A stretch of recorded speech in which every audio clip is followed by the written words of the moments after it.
आज माझा वाढदिवस आहे आणि वाढदिवसानिमित्त मी सगळ्यात पहिले सकाळी उठल्याबरोबर आम्ही तयारी केल्यानंतर माझ्या सासूचं दर वाढदिवसाला ॲनिव्हर्सरीला सगळ्यात पहिले ते माझं आक्षेपण करतात.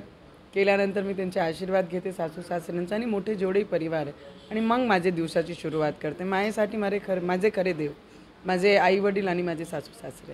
एक प्रश्न विचारतो. नेहमी जोडी जी आहे ती महाराष्ट्रात फेमस असते. दोघी राजकीय क्षेत्रात तुम्ही वावरत असतात. वेळेचा खूप अभाव असतो.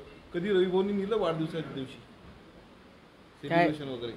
सेलिब्रेशन आमचं सेलिब्रेशन जेव्हा लोक बुके घेऊन येतात, डोक्यावर हात ठेवतात, प्रेमाने 2 शब्द बोलतात, आमचं सेलिब्रेशन त्याच दिवशी असते. कारण रोजमर्रा एक राजकीय क्षेत्रामध्ये असल्यानंतर खूप सारे परिश्रम आम्ही लोक पाहत असतो, राजकीय लोक, आणि खूप सारा संघर्ष असतो. आणि त्या काळामध्ये जेव्हा लोक स्वपूर्तीने बुके घेऊन येतात, काही गिफ्ट्स घेऊन येतात, डोक्यावर आशीर्वाद ठेवतात, मला वाटते याच्यापेक्षा जास्त मोठं सेलिब्रेशन माझ्यासाठी होऊ शकत नाही. आणि जेव्हा लोकांसाठी आपण सेवेसाठी या मैदानात आहे तर पर्सनल लाईफ हे 100% झिरो असते, त्याच्यात काहीच डाऊट नाही.